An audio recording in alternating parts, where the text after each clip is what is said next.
Hello everyone, welcome back to my YouTube channel self study में एक बार फिर से आप सभी का स्वागत है। तो प्यारे बच्चों, आज मैं आपके सामने कक्षा 10वीं की जो हमारी एनसीईआरटी की बुक है संचयन, जिसका चयन मैंने किया है, हिंदी की पाठ्य पुस्तक जिसका सेकंड पार्ट है सपनों के से दिन। जी हाँ, मैं आपको उसी पाठ के बारे में संपूर्ण जानकारी देना चाहूंगी। तो इस पाठ को सबसे पहले, इस पाठ के जो लेखक हैं है गुरुदयाल सिंह, और लेखक ने इस कहानी में अपने स्कूल के दिनों के बारे में वर्णन किया है। उन्होंने अपने बचपन के दिनों के बारे में हमें बताया है कि किस प्रकार से उनका बचपन है वो बीता। और इस कहानी को उन्होंने अपने बचपन का जो पहलू है उसके आधार पर एक आत्मकथा के रूप में हमारे सामने प्रस्तुत किया है। तो चलते हैं कहानी की तरफ। लेखक अपनी आत्मकथा के अंश में बताते हुए बचपन के बारे में सब कुछ बताते हैं कि वो किस प्रकार से खेला करते थे। जैसे नंगे पैर, बिना पैरों में चप्पल पहने, फटे हुए कपड़े पहनकर या फिर टूटे बटनों की जो शर्ट होती हैं वो पहनकर, कैसे भी कुर्ते, बिखरे हुए बाल। तो जो बचपन की यादें होती हैं, बचपन के जो बीता पल है, उसके आधार पर उन्होंने अपनी कहानी को यहाँ पर हम सबके सामने प्रस्तुत किया है। सपनों के इसी दिन कहानी दुनिया के हर आम बच्चे की कहानी है, क्योंकि हर एक बच्चे का अपना बचपन है, बचपन की अलग यादें हैं जो हमेशा हम अपने साथ में संजोए रखते हैं। इस कहानी में लेखक ने उस हर छोटे बड़े पहलू को उजागर किया है जो हम आज शायद नजरअंदाज कर देते हैं। लेखक ने इस कहानी को एक साधारण और सरल भाषा में लिखा है। यह कहानी आजादी से पहले हमारे गांव के जीवन, सोच, परिवेश और उनकी धारणाओं तथा समस्याओं आदि को उजागर करती है। लेखक कहता है कि उसके बचपन में उनके साथ जो खेलने वाले बच्चों का जो हाल होता था वो उन्हीं की तरह होता था। जैसे वो फटे पुराने कपड़े पहने होते थे, वैसे ही उनके जो दोस्त थे वो भी फटे हुए कपड़े, टूटी हुई चप्पल या फिर बटन टूटा हुआ शर्ट का, जो गंदे कपड़े पहने हुए रहते थे। जो बचपन में, क्योंकि बचपन में हम इतना ध्यान नहीं देते हैं कि हमने क्या पहना है, कैसा पहना है, कैसा लगता है। तो लेखक यहाँ पे बताते हैं कि उनके जो मित्र होते थे, उनके जो दोस्त होते थे, उनका हाल भी कुछ ऐसा ही होता था। जब भी खेल कर धूल से लिपटे हुए, कई जगह से पाँव में छाले लिए, घुटने और टखनों के बीच की टांग के पीछे मांस वाले भाग पर खून के ऊपर जमी हुई रेत मिट्टी से लथपथ पिंडलियां कर ले अपने अपने घर जाते थे, तो माँ बहनें उन पर तरस नहीं खाती थी। जब वो मिट्टी के भरे हुए अपने घर जाते थे तो उनको घर जाते ही बहुत अच्छे से डांट पड़ती थी, मार पड़ती थी। यहाँ पे लेखक ने अपने बचपन के जो पल होते हैं, बचपन के जिस टाइम पे वो खेला करते थे, उनके बारे में बताया है कि उनके दोस्त और वो किस प्रकार से अपने घर जाते थे। कई बच्चों के पिता तो इतने गुस्से वाले होते थे कि जब भी बच्चों को पीटना शुरू करते थे, वो यह ध्यान नहीं रखते थे कि बच्चे के नाक या फिर मुंह के लहू बहने लगेगा। मतलब कई के पेरेंट्स थे वो बहुत ज्यादा गुस्से वाले होते थे और ये तक नहीं पूछते थे कि चोट लगी है या फिर नहीं। परंतु इतनी बुरी कुटाई होने के बाद दूसरे दिन सभी बच्चे फिर से खेलने जाते थे। तो बच्चे अगले दिन नई सुबह के साथ में सब कुछ भूल जाते हैं कि किस प्रकार से हमारे साथ में कल हमारे घर वालों ने हमें डांटा पीटा। वो फिर से उनका मन होता है, वो चंचल होता है, वो खेलने के लिए निकल पड़ते हैं। लेखक कहता है कि यह बात को तब समझ में आई जब लेखक स्कूल के अध्यापक बनने के लिए प्रशिक्षण ले रहा था। वहां लेखक ने बच्चों के मन के विज्ञान का विषय को पढ़ा हुआ था। तो लेखक को उस समय भी ये बात नहीं आती है, लेकिन जब लेखक बड़ा हो जाता है और स्कूल अध्यापक बनने के लिए जब उनका प्रशिक्षण ले रहा था, तो उस टाइम पर उनको बच्चों के जो मन होता है, बच्चों के मन में क्या क्या चीजें आती हैं, कैसे कैसे सवाल आते हैं, वो उनके मन का जो विषय था एक टाइप का उन्होंने पढ़ा हुआ था, क्योंकि लेखक भी कभी बच्चे हुआ करते थे। लेखक कहता है कि कुछ परिवार के बच्चे तो स्कूल ही नहीं जाते थे और कभी गए तो कभी पढ़ाई में रुचि नहीं होने के कारण कई दिन बस्ता तालाब में फेंक आए, और उनके माँ बाप ने उनको स्कूल भेजने के लिए कोई जबरदस्ती नहीं की थी। यहाँ तक कि राशन की दुकान वाला जो किसान की फसलों को खरीदने और बेचते हैं, वो भी अपने बच्चों को स्कूल भेजना जरूरी नहीं समझते थे। वे कहते थे बच्चा थोड़ा बड़ा हो जाएगा तो पंडित घनश्याम दास के हिसाब किताब लिखने को पंजाबी प्राचीन लिपियां बढ़वाकर सिखा देंगे और दुकान का जो खाता है वो लिखवाने लगा देंगे। उस टाइम पे ज्यादातर पेरेंट्स का यही मानना था कि बच्चों को पढ़ा लिखा के भी क्या करना है, क्योंकि बच्चे पढ़ाई में इंटरेस्ट नहीं लेते थे, कोई रुचि नहीं रखते थे, और बच्चे कई कई दिन स्कूल नहीं जाते थे, या फिर अपना जो बैग होता है वो रास्ते में ही कहीं पे फेंक के इधर उधर चले जाते थे। और माँ बाप का मानना होता था कि ठीक है, इनको थोड़ा बहुत कुछ पढ़ा के लिपि वर्तनी वगैरह सिखाकर इनको हम, जैसे शॉप शॉप होती है हमारी राशन की दुकान वगैरह, वहां पे बिठा देंगे। लेखक कहता है कि बचपन में किसी को भी स्कूल के उस कमरे में बैठकर पढ़ाई करना एक कैद से कम नहीं लगता था। बचपन में ज्यादा हरी और जो घास होती थी वो हरी फूलों से सुगंध बहुत ज्यादा मन को लुभाने वाली लगती थी। लेखक कहते हैं कि उस समय स्कूल की छोटी क्यारियों में फूल भी कई तरह के उगाए जाते थे, जिसमें गुलाब, गेंदा और मोतिया की दूध सी सफेद कलियों से हुआ करती थी। ये कलियां इतनी सुंदर और खुशबूदार होती थी कि लेखक उनके साथी साथी चपरासी से छुप छुपाकर कभी कभार फूल थे वो तोड़ लिया करते थे। परंतु लेखक कहता है कि शायद वे उन फूलों को या तो जेब में डाल लेते होंगे, या फिर माँ उन्हें धोने के समय उन निकाल कर बाहर फेंकती होगी। ठीक है, लेखक और उनके साथी खुद के स्कूल बाहर आते समय उन्हीं बकरी के मेमनों की तरह खा या फिर चर जाया करते होंगे।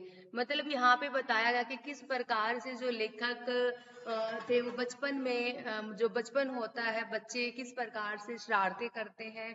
स्कूल में भी वो बगीचों से फूल तोड़ते थे, कलियां तोड़ते थे, फूलों को तोड़कर अपने पॉकेट में डाल लेना, या तो उनकी मम्मी जब कपड़े वॉश करती थी तब उनको बाहर निकालती होगी, या फिर वो कहीं तोड़कर फेंक दिए होते होंगे। ठीक है, लेखक कहता है कि उस समय में स्कूल में, साल में जब स्कूल जाते थे, साल के शुरू में 1-1.5 महीना की पढ़ाई हुआ करती थी, उसके बाद फिर 1-1.5 महीनों की छुट्टियां शुरू हो जाती थी। यहाँ पे समर वेकेशन की बात चल रही है। हर साल की छुट्टियों में लेखक अपनी माँ के साथ नानी के घर जाया करते थे। वहां नानी खूब दूध दही मक्खन खिलाती या फिर बहुत ज्यादा प्यार करती। तो यहाँ पे जब बताया गया कि लेखक किस प्रकार से अपने बचपन का जो टाइम था वो व्यतीत करता था, उसका जो स्कूल का टाइम था, उसके जो दोस्तों के साथ में खेलने का जो टाइम था, किस प्रकार से वो खेला करते थे, और किस प्रकार से वो सब बाहर खेलने जाते थे, और छुट्टियों में वो अपने मामा के वहां पर जाते थे, नानी के घर पर। ठीक है, हर साल की छुट्टियों में लेखक भी अपनी माँ के साथ में कहाँ पे जाते थे, अपने नाना जी के घर पे जाते थे। और नानी तो होती है, बच्चे जब घर पे आते हैं तो बहुत सारा उनसे प्यार करना, लाड दुलार करना, उनको खाना खिलाना, अच्छा अच्छा अलग अलग टाइप का मक्खन दूध घी, जो गाँव में अक्सर देखने को मिलता है। तो उसी प्रकार लेखक वहां पर बहुत आनंद लेता था। दोपहर तक लेखक उनके साथियों के तालाब में नहाते, और फिर नानी जी ने उनको कहा था मांग कर खाने लगते, मतलब जो भी उनको भूख लगती वो नानी से लेकर खाते थे। और दोपहर में वो क्या करते थे, तालाब में नहाते थे, क्योंकि गांव में जो नहर होती है वहां पे बहुत सारा पानी होता है, और बच्चे या तो खेत में या फिर ट्यूबवेल के नीचे जाकर नहाते हैं। ठीक है, उसी प्रकार से जो लेखक थे वो भी अपने नाना जी के घर जाकर खूब मस्तियां करते थे। ठीक है, और नानी के घर नहीं जा पाता था। लेखक कहता कि जिस साल अगर वो नानी के घर नहीं जा पाता, उस साल लेखक अपने घर से दूर जो तालाब होता वहां जाया करते थे, क्योंकि वो हमेशा नानी के वहां पर जाकर तालाब में नहाता था। तो अगर वो किसी कारण नानी के घर नहीं जा पाता तो वो तालाब में जाता था, घर के जो पास जो तालाब होता था वहां पर जाते थे नहाने के लिए। लेखक और उसके साथी कपड़े उतार कर पानी में कूद जाते और फिर पानी से निकलकर भागते हुए एक रेतीली टीली पर जाकर रेत के ऊपर लौटने लगते, और फिर गीले शरीर पर गर्म रेत में खूब लथपथ, फिर उसी से किसी ऊंची तरह से जाकर वहां से तालाब में छलांग लगाना।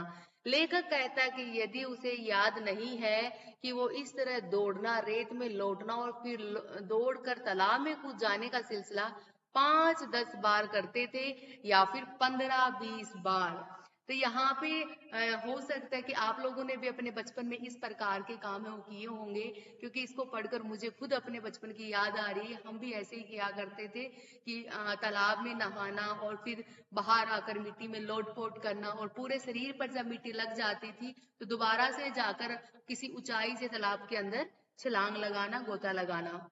तो इसी प्रकार से जो लेखक हैं वो भी बताते हैं अपने बचपन के बारे में कि वो कम से कम एक दो बार नहीं, वो 15-20 बार ऊंचाई पर जाकर तालाब में गोता लगाते थे और दोबारा से उसके अंदर नहाते थे। लेखक कहता है कि जैसे जैसे उसकी जो गर्मियों की छुट्टियां थी वो खत्म होने लगती थी, तो वे लोग दिन गिनने शुरू कर देते थे। डर के कारण लेखक और उसके साथी खेल कूद के साथ साथ तालाब में नहाना भी भूल जाते थे। और अध्यापकों जी ने जो काम दिया होता था छुट्टियों का काम करने के लिए, उसको कैसे करना है इस बारे में सोचने लगते थे। काम नहीं किया होने पर स्कूल में होने वाली पिटाई का भी डर लगता था, क्योंकि गर्मियों की छुट्टियों से पहले अक्सर आप लोगों को भी स्कूल में होमवर्क या फिर प्रोजेक्ट दिया जाता है, तो उसी प्रकार से लेखक को भी उनके स्कूल की तरफ से, अध्यापकों की तरफ से होमवर्क और गृह कार्य मिलता था। तो जब छुट्टियां खत्म होने का टाइम आता था तो जो लेखक है वो सब, उनको डर था वो लगने लग जाता था, और वो सब खेलना बंद करके वो सिर्फ और सिर्फ इस बारे में सोचने लगते थे कि हम काम को किस प्रकार से पूरा करेंगे। और अगर काम कंप्लीट नहीं हुआ तो उन्हें डर भी था कि स्कूल में जाके हमें अध्यापकों के द्वारा मार खानी पड़ेगी। लेखक बताता है कि कितने ही सहपाठी ऐसे भी होते जो छुट्टियों के काम करने की बजाय अध्यापकों की पिटाई खाना अधिक सस्ता सौदा समझते। कितने बच्चे ऐसे थे उनके दोस्तों में से जो सोचते थे कि हम अध्यापक की मार खा लेंगे, हमसे काम नहीं होगा। ऐसे समय में लेखक और उसके साथियों का सबसे बड़ा नेता ओमा हुआ करता था। ओमा की बातें, गालियां और उनकी मार पिटाई का ढंग सभी से अलग, बहुत अलग था। जो ओमा था उनका शायद यहाँ पे मित्र का नाम है, जो उनका लीडर हुआ करता था, नेता हुआ करता था, तो उनकी बातें थी और उनका सजेशन था सबसे अलग हुआ करता था। ठीक है। और उनका मटके जितना बड़ा सिर और उसके 4 42 से 2.5 फुट के छोटे कद के शरीर पर ऐसा लगता था जैसे बिल्ली के बच्चे के माथे पर तरबूज रखा हो। बड़े सिर पर नारियल जैसी आंखों वाला उसका चेहरा बंदरिया के बच्चे जैसा और भी अजीब लगता था। जब भी वो लड़ाई होती थी वो अपने अपने हाथ पांव का प्रयोग नहीं करता था, वो अपने सिर से ही लड़ाई करता था, क्योंकि उसका जो सिर था वो बहुत बड़ा था। लेखक कहता है कि जिस स्कूल में मैं पढ़ता था वहाँ, वह स्कूल का बहुत छोटा था और उसके केवल छोटे छोटे 9 कमरे थे, जो अंग्रेजी में अक्सर एच की तरह बने होते थे। ढाई और पहला कमरा हेडमास्टर जी का, मदन मोहन शर्मा जी का था। तो उनके उनके जो हेडमास्टर थे वो कौन थे? मदन मोहन शर्मा जी। स्कूल के प्रेयर प्रार्थना के समय पर वह बाहर आते थे और सीधी पंक्तियों के कद के अनुसार खड़े होकर लड़कों को देखकर उनका गोरा चेहरा पर खुशी थी वो साफ नजर आती थी। मास्टर प्रीतम चंद जो स्कूल के पीटी थे, जो पीई टीचर होते हैं, वे लड़कों की पंक्तियों के पीछे खड़े खड़े यह देखते रहते कि कौन लड़का पंक्ति में ठीक से खड़ा है या फिर नहीं। उनकी धमकी भरी डांट तथा लात गुस्सों के डर से लेखक और लेखक के साथी पंक्ति के पहले ही आखिरी लड़के को ध्यान रखते, सीधी पंक्ति बने रहने की पूरी कोशिश करते। मास्टर प्रीतम चंद बहुत ही सख्त अध्यापक थे, परंतु हेडमास्टर शर्मा जी उनके बिल्कुल अपोजिट, एकदम उल्टे स्वभाव के थे। वह 5वीं और 8वीं कक्षा को अंग्रेजी स्वयं पढ़ाते थे। किसी को भी याद नहीं था कि 5वीं कक्षा में कभी उन्हें हेडमास्टर शर्मा जी को कभी किसी गलती के कारण किसी को मारते हुए, डांटते हुए सुना हो। लेखक कहता कि बचपन में स्कूल जाना बिल्कुल भी अच्छा नहीं लगता था, परंतु 2 कारणों के कारण कभी कभी स्कूल था वो जाना अच्छा लगता था। पहला कारण कौन सा था? मास्टर प्रीतम सिंह जब प्रेयर करवाते थे तो मुंह से सीटी कर लेफ्ट राइट की आवाज निकालते हुए मार्च करवाया करते थे। फिर जब वो राइट टर्न और लेफ्ट टर्न और अबाउट टर्न कहते थे तो सभी विद्यार्थी अपने छोटे छोटे जूतों की एड़ियों पर दाएं बाएं या एकदम पीछे मुड़कर जूतों को टक टक करते, तो ऐसे घमंड के साथ चलते जैसे वो विद्यार्थी ना हो, बहुत ही महत्वपूर्ण आदमी हो, जैसे किसी देश के फौजी का जीवन है। तो जवान के जैसे वो ऐसे मतलब वहां पर करते थे जैसे कि वो देश के जवान हैं। स्काउटिंग करते हुए कोई भी विद्यार्थी कोई गलती नहीं करता और पीटी साहब अपनी चमकीली आंखें हल्के से चिपकाते हुए सभी को शाबाश कहते। उनकी एक शाबाश लेखक और उसके साथियों को ऐसे लगती जैसे उन्होंने किसी फौज के सभी पदक या मेडल हैं वो जीत लिए हों। लेखक कहता है कि हर साल जब अगली कक्षा में प्रवेश करता तो उसे पुरानी पुस्तकें मिला करती थी। मतलब वो जो किसी की यूज की हुई सेकंड हैंड बुक्स होती थी वो उन्हें मिलती थी। ऐसा क्यों? उन्होंने स्कूल के हेडमास्टर शर्मा जी का एक घनी घर के लड़के जो उनके घर जाकर पढ़ाया करते थे। हर साल अप्रैल और में जब पढ़ाई का नया समय आरंभ होता था, शर्मा जी उस लड़के के एक साल की पुरानी किताबें लेखक के लिए ले आते थे। तो वो किसकी एक अमीर बाप का बेटा था, जहाँ पर जो हेडमास्टर शर्मा जी थे वो वहां पर पढ़ाने के लिए जाते थे। और जब साल का एंड होता था, वो जो पुरानी पुस्तक थी वो लेकर लेखक को दे देते थे पढ़ने के लिए।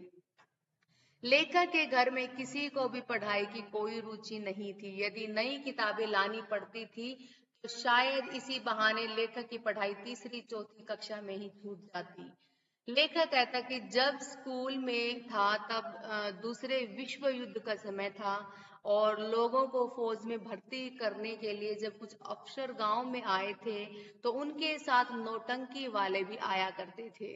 वे रात को खुले मैदान में तंबू लगाकर लोगों को फौज के सुख आराम और बहादुरी के दृश्य दिखाकर फौज में भर्ती होने के लिए आकर्षित किया करते थे।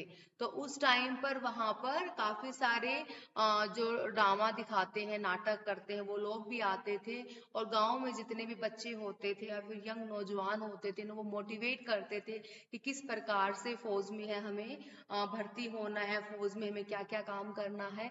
तो सबका अपनी तरफ मतलब आकर्षित करते थे। ठीक है, उनको सबको एक टाइप का अट्रैक्शन करते थे कि वो चीजें दिखाकर इनकी सारी बातों की वजह से कुछ नौजवान फौज में भर्ती होने के लिए तैयार हो जाया करते थे कि हमें भी फौज में भर्ती होना है।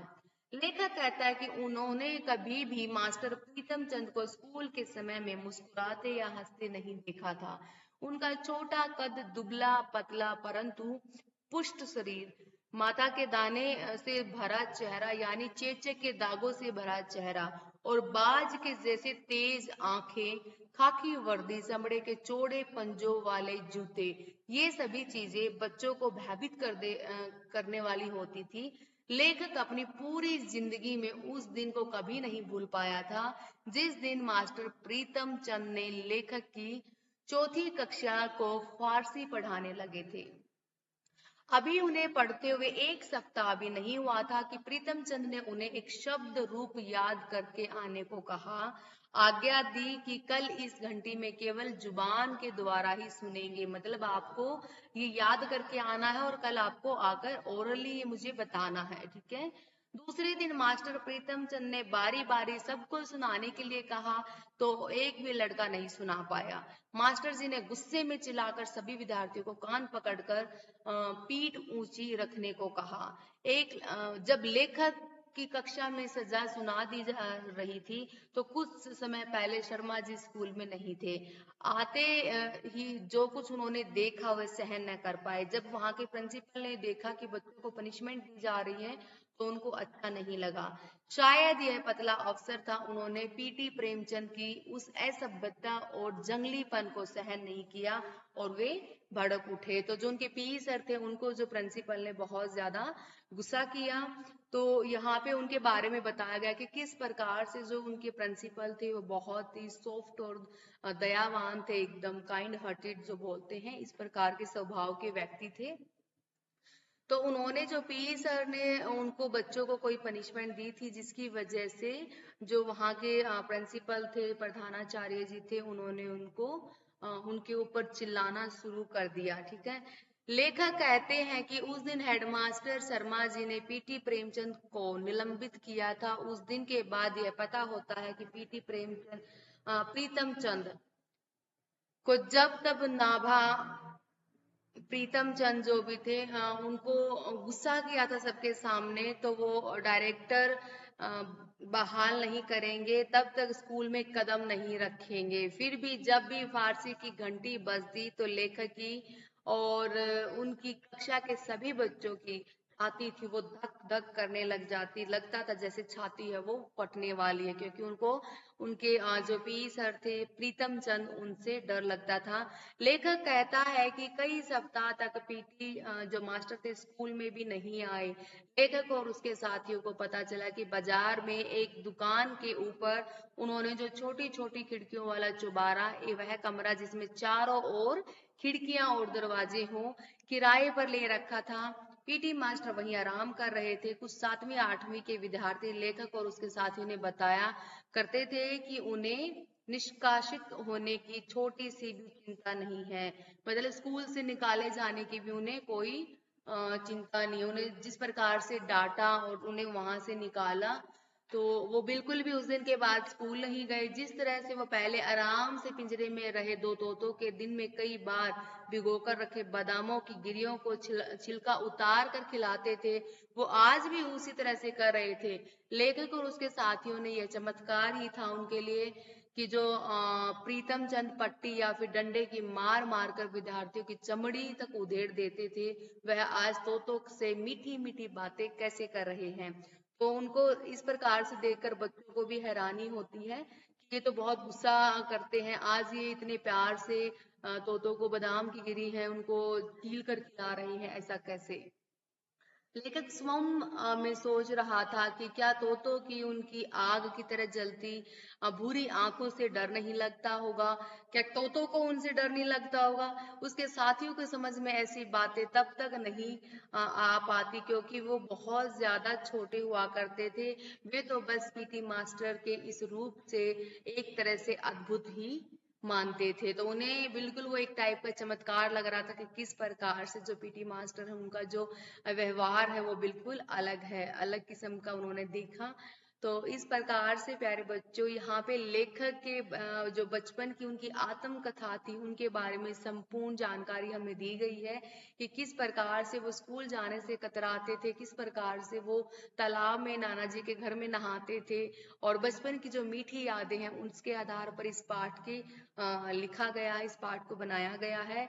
तो मैं उम्मीद करती हूँ प्यारे बच्चों आपको मेरे द्वारा बताया गया सपनों के से दिन, इसलिए इस पाठ का नाम ऐसा लिखा गया है कि सपनों के से दिन, क्योंकि वो दिन थे वो दोबारा लौट कर नहीं आएंगे और हमारे लिए वो एक टाइप के लिए ड्रीम ही हैं। तो मैं उम्मीद करती हूँ आपको मेरे द्वारा बताया गया पाठ का जो सार है वो कम्प्लीटली समझ में आ गया होगा। अगर आपको फिर भी कोई डाउट है तो आप मुझे कमेंट एरिया में जरूर अपना डाउट है वो लिखकर बता सकते हैं, ताकि मैं उसको दूर करने की कोशिश करूँ। मिलते हैं जल्दी नेक्स्ट वीडियो में, और नेक्स्ट वीडियो में मैं आपको इसी पाठ के जो अभ्यास के प्रश्न उत्तर हैं उनके बारे में संपूर्ण जानकारी देना चाहूंगी। तब तक के लिए प्यारे बच्चों धन्यवाद।